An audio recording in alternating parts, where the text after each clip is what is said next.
Good morning, ladies and gentlemen, and a big warm welcome to our Centre Stage event, which is featuring the CEO of Unilever, Mr. Paul Polman.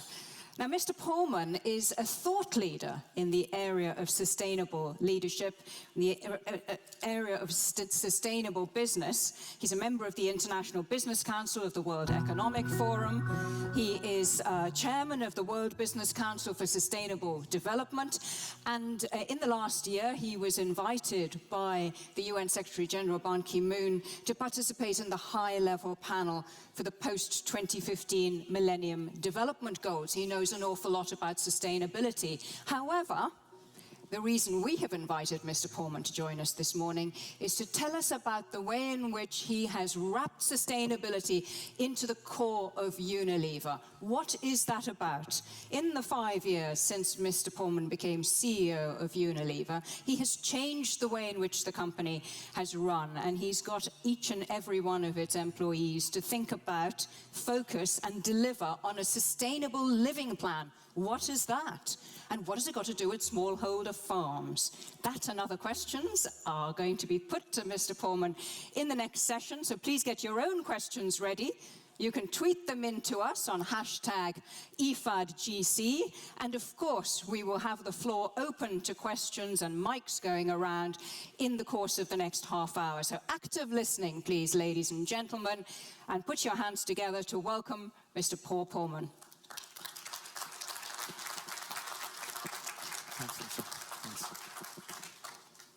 Paul, it's a great pleasure having you with us here at the IFAD Governing Council. It's a great pleasure because I've read so much about your Sustainable Living Plan. It's a huge project, isn't it? 2020 is your time horizon, 50 different goals, I understand. So I'm going to put you on the spot and challenge you. Can you boil it down to the essence? Not 50 pounds, not 50 points, right, but the heart of it for us here today.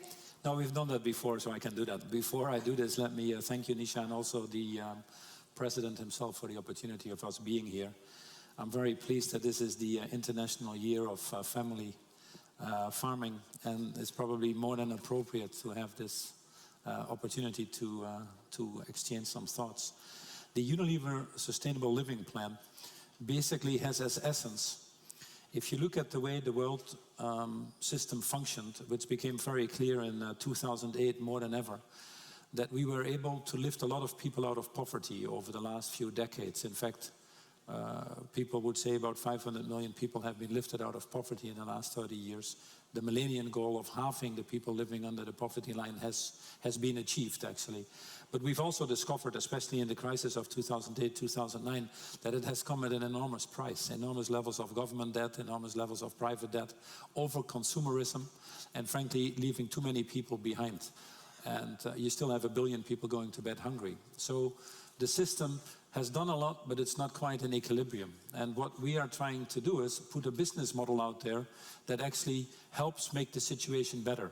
The issues of climate change, the issues of food security, the issues of poverty alleviation, they have to be an integral part of any business model. So the Unilever, why do they have to be an integral part? I mean, what has it got to do with delivering shareholder value? Oh, very simple. If these countries don't function, business won't function either. If a system is not in equilibrium, if too many people feel they're not participating or are not getting the benefits, it will ultimately be rejected.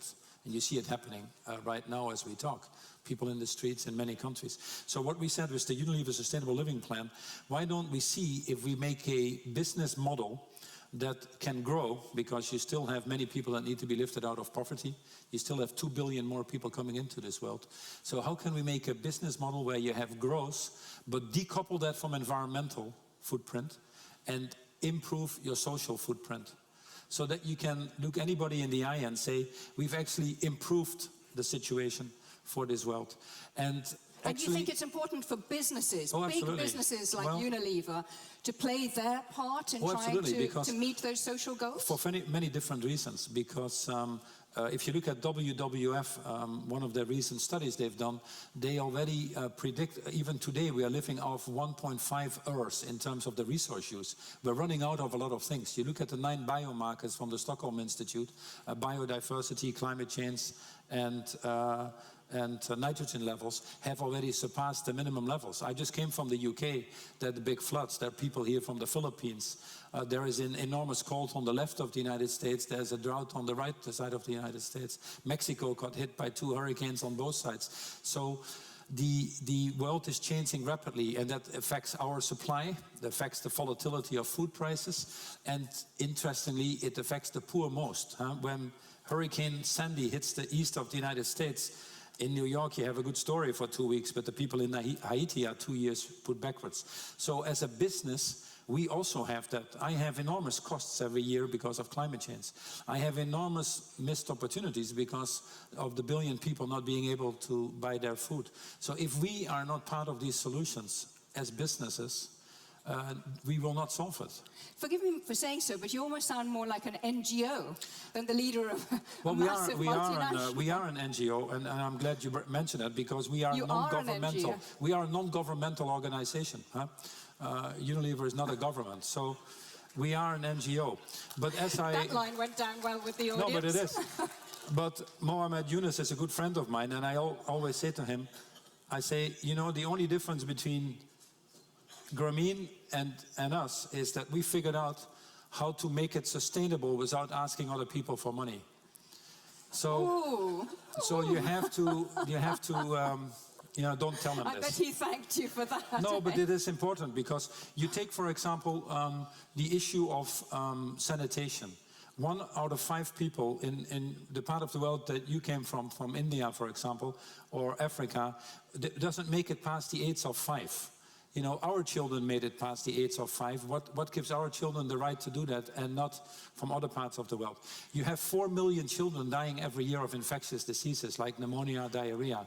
So simply doing hand washing, you can cut that in half. We happen to sell bar soap. It's in our interest that everybody washes hands. We create livelihoods, we do it sustainably, but we save millions of lives by doing that. So that would be an example of positive contribution.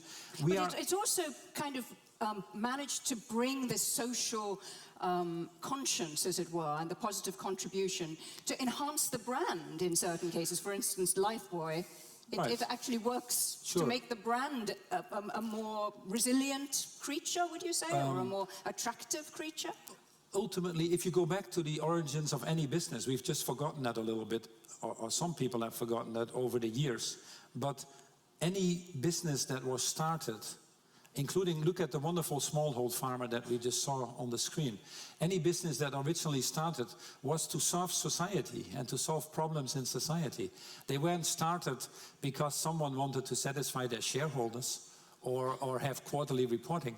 They started to serve society.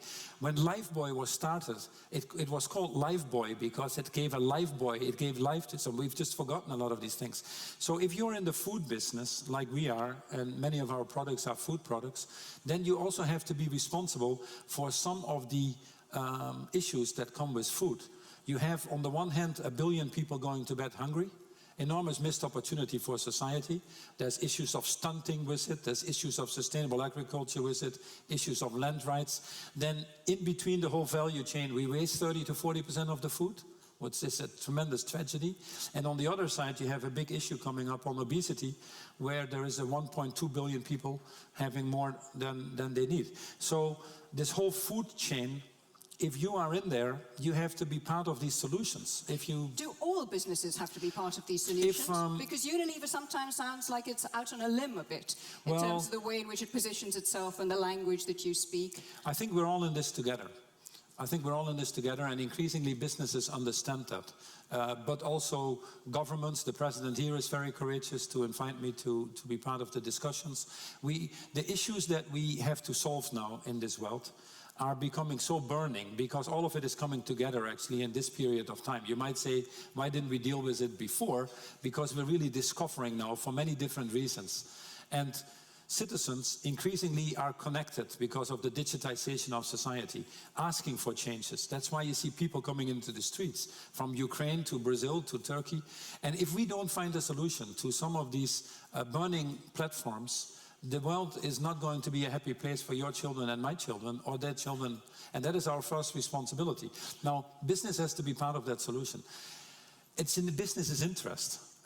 The cost of climate change for Unilever every year is already 300-400 million euros. Because if there's a flood in the US or a flood in England right now, we don't sell much either to these people. We can't get the product from the farmers either. It's all farmland. Prices will go up. So then it puts pressure on the businesses as well. If a country doesn't function, there are some countries in Africa where 10-11% of the GDP is lost because of stunting. If we don't bring nutritional values to it, we never can get these economies going. So if we are not part and take co-responsibility, we will never solve these issues. You sound so passionate about it, almost messianic. Well, is that to do with your background? I understand you, when you're much, much younger, trained to be a priest. Is there a bit of a... for Rome. It's a good topic for Rome, indeed. We'll leave that one. Is there a link? Is there a link between Paul Polman going all the way back to your youth and the Paul Polman we see standing in front of us right now? I think obviously it's true for everybody here, because if you work for IFAD, you don't work here just for the salary because you're not the best paid in the world. You could have worked for any of the banks, but you work here because you have a purpose. You feel that there are issues that need to be solved that are bigger than anybody individually can do. And that's why you get an organization like this. I grew up in a time I was born in 1956. My parents lived through the Second World War. My father was 15 through that, couldn't go to university, worked very hard to be sure that his kids would have a better life, had 2 jobs because he wanted to be sure that we had an opportunity he never had. They worked for their church, their community. These people they worked for a common Europe so that you didn't have a war, but they had the common good and interest. They very well understood that if you work for something that is bigger than yourselves, the whole thing would lift. And then we sort of forgot it. When we all got comfortable, when a small part of the world had the economic powers, if you want to, we were very mindless in terms of developing a system that was not in equilibrium. So I'm very worried about that, because what gives us the right to have 85 people have the same wealth as the bottom 3.5 billion people, to have 1.2 billion people consume 75% of the world's materials. So if we don't figure out how to balance this, we put in danger our very existence. And within Unilever specifically, you've set the whole company some quite ambitious targets as to how to try and do your bit to help to rebalance the big equation. Right, so you talked about 50 targets. It really boils down to 3 simple targets. How can we get all of our materials sustainably sourced so that we can have it, but also our children? Sustainability is about longevity. We're running out of by 2020, you want 100% sustainably sourced. And we're well on our way to do that. But where are you now then? It's 2014. We actually started at about 10%, and we were a company known for creating the Sustainable Agriculture Initiative, the roundtable of palm oil or soy. We were founders of it. We created the Marine Stewardship for Sustainable Fishery. And despite all of that, we were only at about 10%. After many years... What is that, 4 years ago? This is 4 years ago. 4 years ago, 10%. Yeah, and we were being seen as one of the leading companies in the industry. But 10% doesn't work. Now, 4 years later, with the focus we've put on it, we are at about 50%. 50? Yeah. Ah, okay. So I would already be happy for that and say mission accomplished. But unfortunately, mission isn't accomplished until you do 100%. And the next 50% will be that much more difficult, presumably, because you've dealt with the low-hanging fruits and the obvious things to tackle. Obviously. So one of the big challenges, for example, we're working now very actively is if you are in food, you also have to be co-responsible for deforestation. Half the deforestation that is happening in this world, which is 17% of global warming, comes from the enormous demand on food. So that's why you get into unsustainable practices on soy or beef or pulp or palm oil.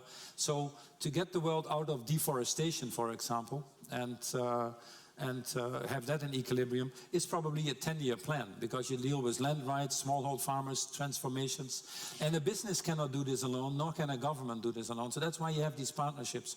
That is one goal of sustainable. And where does IFAD come into this then? Well, IFAD is a very practical organization with a very great goal, specifically focused on the smallhold farmers.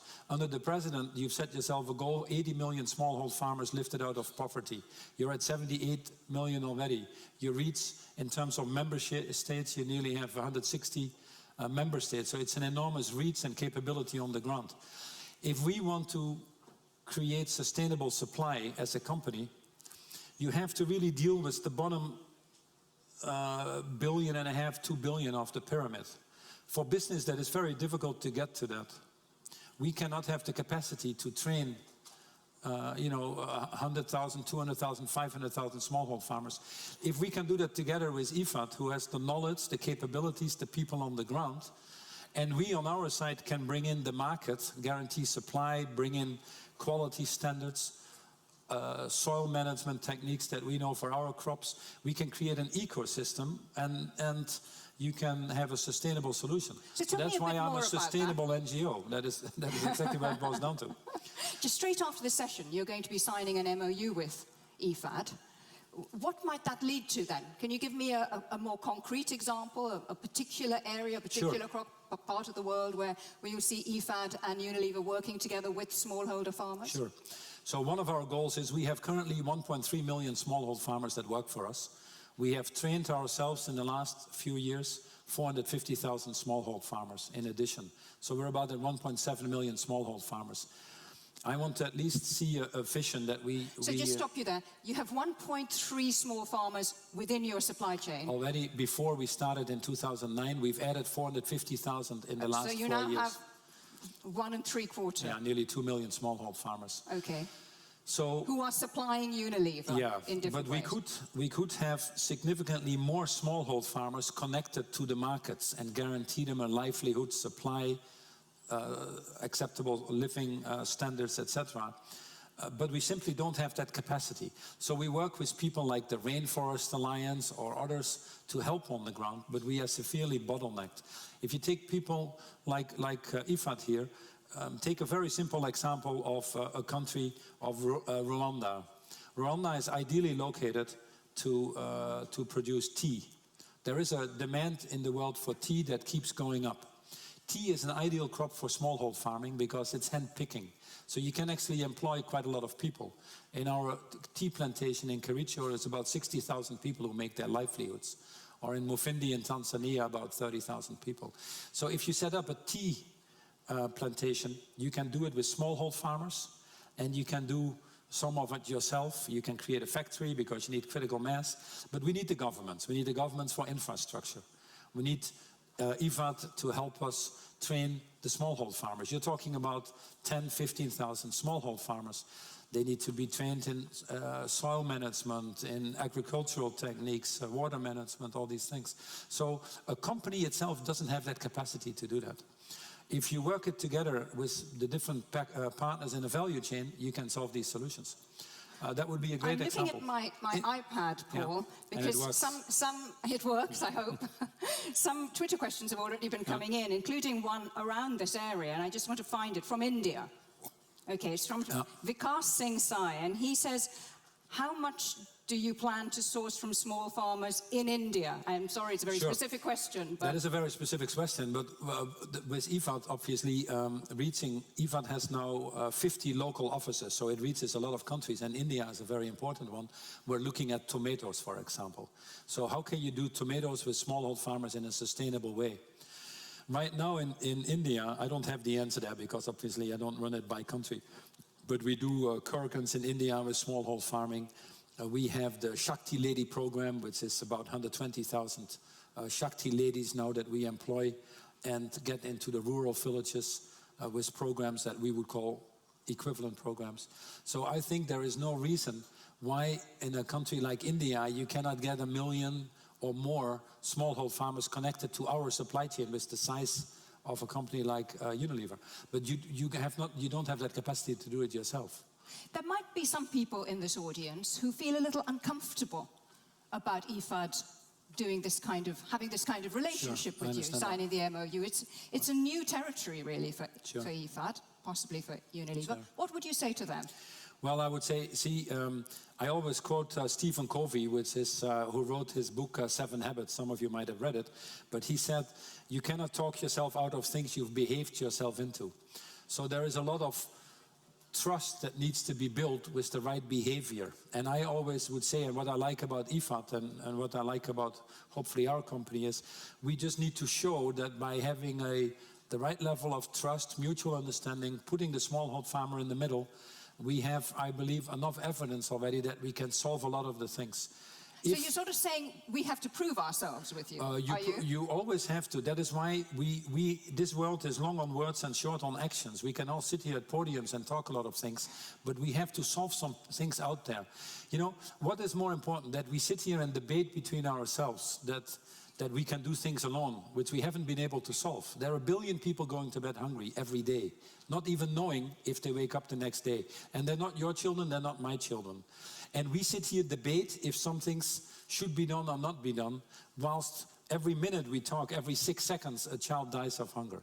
So I'm very simply saying, we have not been able to solve any of these burning issues alone.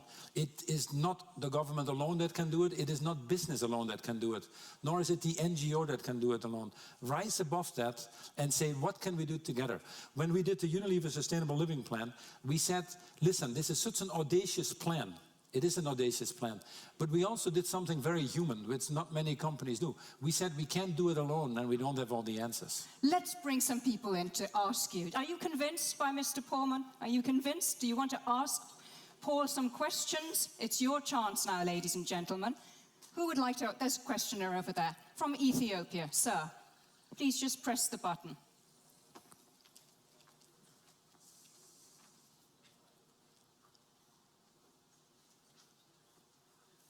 Go for it. You'll never know if it's working unless you try. Thank you, moderator, and I thank Mr. Polman for the very passionate explanation of what he intends to do with smallholder farmers. I think Unilever is a global corporation, and its objective principle is making profit. Now, how does he reconcile with this objective and working with the smallholder farmers? And in his statement, he said that the government should help preparing the infrastructure, and IFAD should train the people.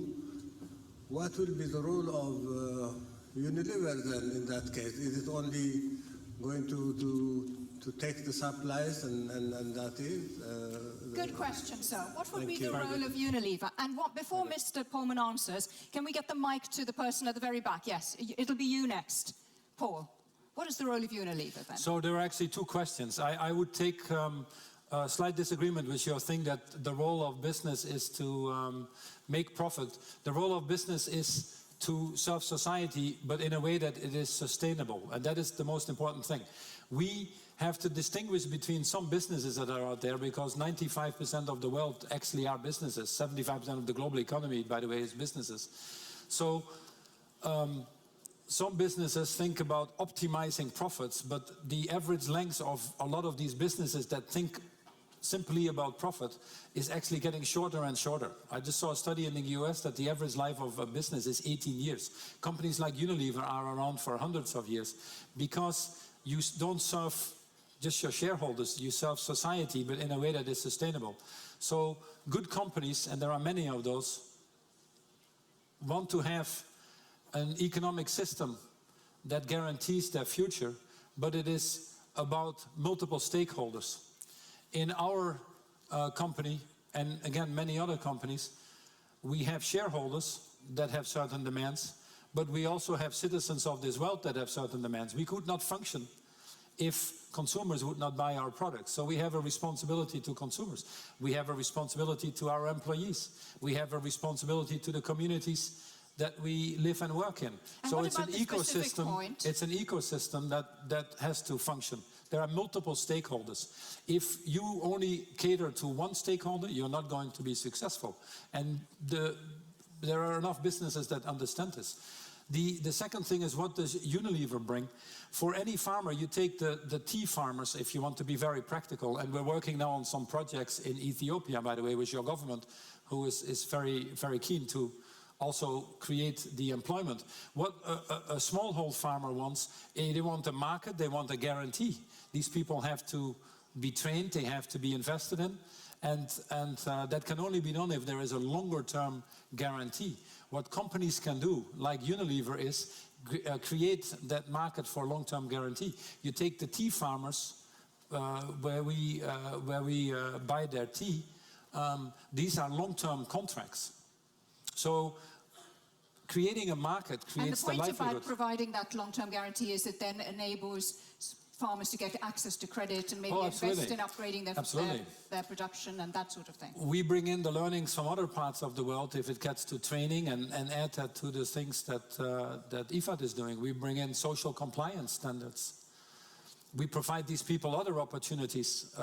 In our tea plantations, we run the hospitals, we run our own energy, so we don't burden a system that is already stressed enough in some of these countries. So you create ecosystems to show that it can work. As you lift these people out of poverty, they're about, the 2.5 billion at the bottom of the pyramid, then these people are also increasingly able, obviously, to buy other products and get into an economic system of which businesses, economies in general, will benefit. Let's have another question. I think the mic is at the back, and can we move it onto the gentleman sitting quite close by? Please tell us who you are. Okay, thank you very much. I wish to thank Mr. Polman by offering us this great opportunity of learning how to establish a link between a big business company and small farmers. However, since yesterday we have been listening to many statements about agriculture in Africa, and we know that 75% are composed of small farmers. Right. A huge youth, unfortunately unemployed, without any skill to be monetized. And we know also we have bad or poor infrastructures, let's say road, energy, telecommunications, and recurrent also natural disasters facing the activity of these small farmers. In addition to that, of course, we know now that the hungry poor is now in the city, not only in the rural area. So I want to know how really, or what are the preconditions for Unilever to establish in such conditions a business partnership, a kind of win-win venture in Africa? Good question. What are the preconditions? Paul, just hold that question in your mind, would you? What are the preconditions for you to really make this burgeon? And let's have another question. There was somebody sitting quite close by. Thank you. And we'll come to Côte d'Ivoire in a minute. Please, sir, tell us who you are first. Hi, my name is Lloyd Day. I'm the Deputy Director of the Inter-American Institute for Cooperation on Agriculture. We represent the Ministers of Agriculture of the Americas and the Caribbean. I'd like to applaud IFAD for having Mr. Polman here. I think it's very important that international organizations work with the private sector. And in Mr. Polman's comments, it's very relevant to the connection to the markets that we discussed yesterday. My question for you, sir, is how does Unilever define sustainability? There's a lot of debate about that around the world, lots of different definitions, and I just wanted to hear from you, how do you define sustainability, and is modern, new technology a component of that? Thank you. Okay, thank you very much. So 2 questions there. So I'll go very quickly. There are 1.2 billion people living off less than $1.25 a day, and actually 70 to 80% of these people are rural. and these people we're talking about. There are 2.5 billion people in agriculture. 95% of those are smallhold farmers. They happen to be also the poorest, they happen to be also the ones that go to bed hungry. So one of the best investments that you can make, a business, a government, etc., is invest in smallhold farmers, invest in women, if you want to be even more specific, and create livelihoods for them. The return on these investments are, with a lot of studies that have been done, at least 4 times higher than the investments you have to make. So it makes good sense. And when what we are the talk investment preconditions? sense, when you talk investment sense, the same investment sense for governments applies for businesses as well. The conditions that you need is to work together to solve these problems. If a government, you take, for example, I don't know which country you are, I missed it, but if you take Kenya, you are from Kenya or from Tanzania? Sorry. Nisha? But you have to work with governments. If we don't sit with governments, for example, and discuss issues of what are land rights, what are standards, labor standards, you don't discuss the issues of infrastructure, port clearance, you don't talk social compliance, you don't involve NGOs to look at what are acceptable living standards for these people. You don't work with others to bring in hygiene standards and sanitation. You don't work with IFAD to bring in the training on the ground for the smallhold farmers. And you don't work with companies like ours who actually then take these products, guarantee the markets. You will never solve it. So that is that ecosystem that we have to create. And increasingly when we have projects like that around the world, we can very quickly lift people out of poverty. We have about, a company like ours has about 30 or 40 projects going on with smallhold farmers all the time. Otherwise you couldn't employ the 2 million smallhold farmers. And the question about the new definition of sustainability? Sustainability is about longevity, but sustainability has obviously the social, the economic and the environmental aspects. These go together.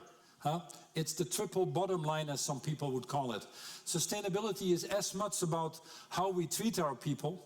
You take the Bangladesh situation where 1,150 people tragically lost their lives. They got paid 11 cents per hour. That is as close to modern day slavery as you can imagine. So the social compliance of sustainability is important, and so is the environmental. If we don't take care of our resources, it's the poorest once more that suffer the most, and we will not be able to lift people out of poverty. The environmental constraints are holding us back in many parts of the world. It is especially where the 2 billion more people are coming, in Africa or in Asia, where you have water stress and resource stress. And then it's obviously also the sustainability part is about economic viability. Things cost money.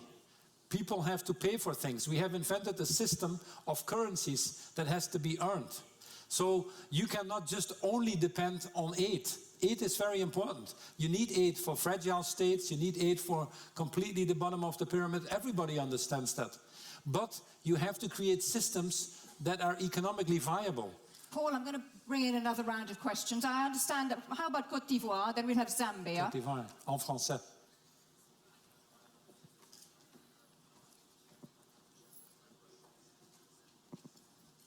Oui. Allez-y. Go ahead, please. Okay. Merci. Je suis Bernard Komwe, ministère de l'Agriculture de Côte d'Ivoire. Agriculture Minister of Côte d'Ivoire. Je voulais poser ma question notamment à Monsieur le directeur général de Unilever pour l'intervention de Unilever en Côte d'Ivoire qui s'articule uniquement sur les cultures de rente, notamment le palmier à huile, le cacao et autres. Mais la plus grande partie de nos populations rurales s'intéresse plutôt aux cultures vivrières. Et là, il n'y a pas d'action véritablement de Unilever dans le domaine. Et même aussi, on peut dire, côté formation agricole professionnelle, on ne voit pas. Alors, est-ce que les actions de Unilever ne sont pas un peu en phase avec les actions du FIDA qui s'intéressent uniquement pour les cultures vivrières et même pour le développement du milieu rural en Côte d'Ivoire?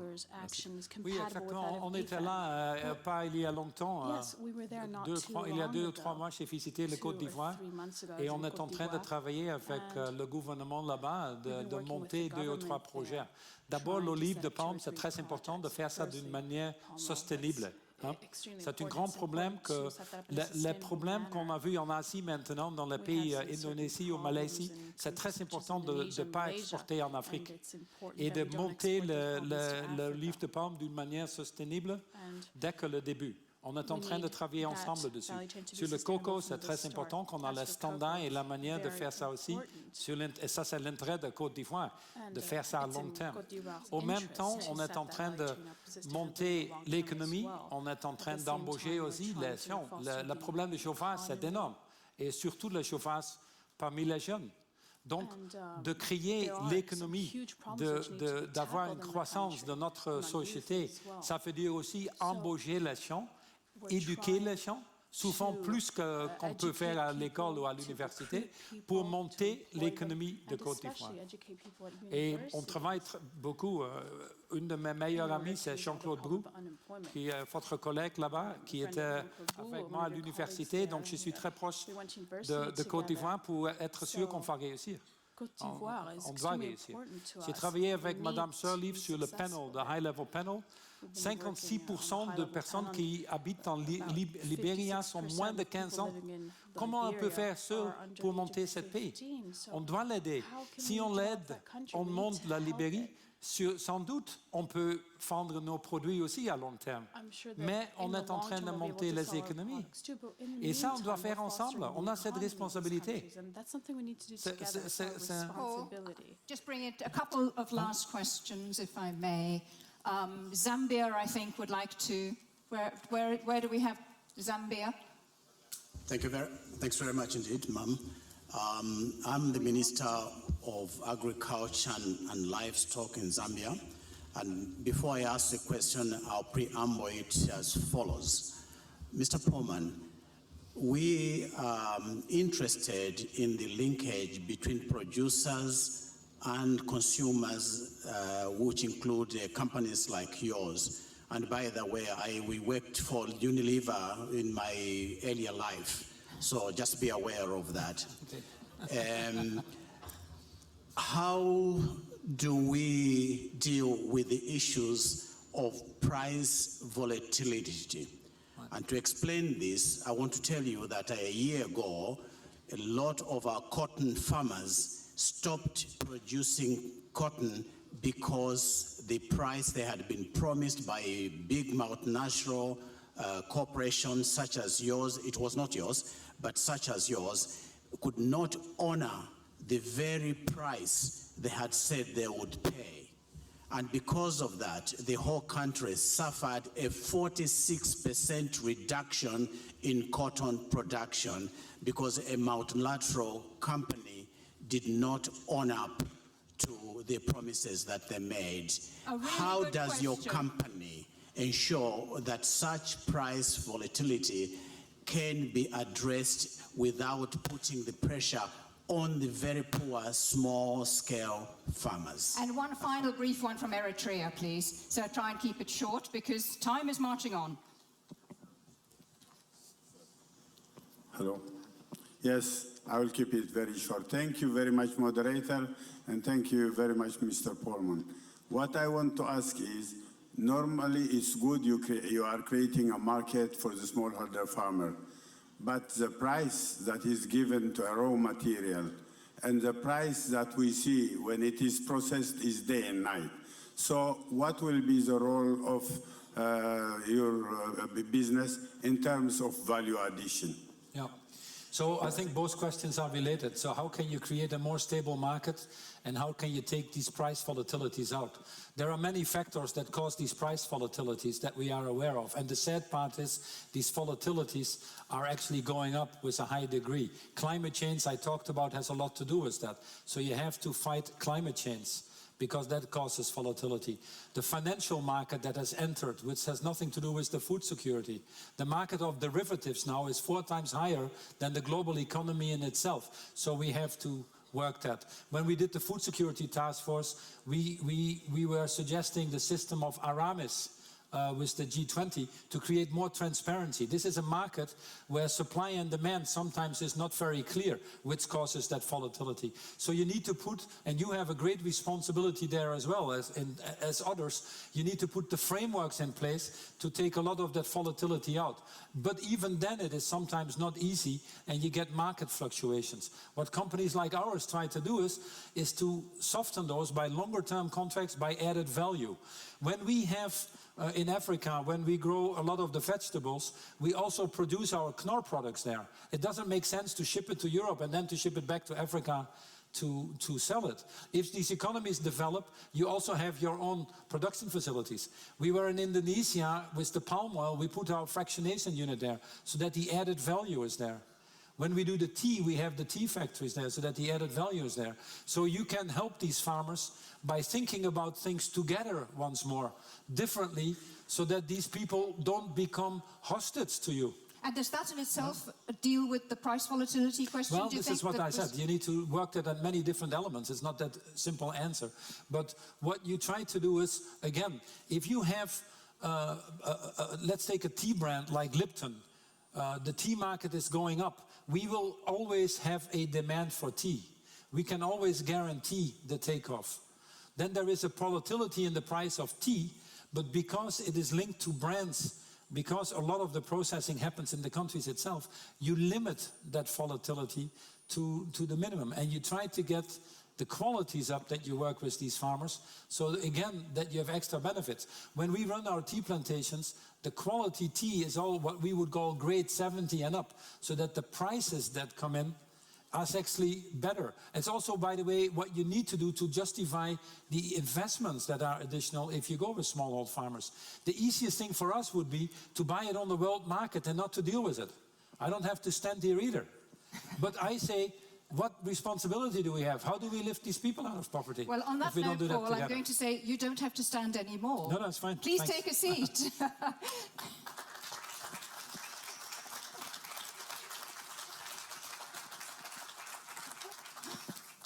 I'm going to widen out this discussion now, make it into more of a panel debate, looking at the role between small farmers and big business. How do we make this equation really square up?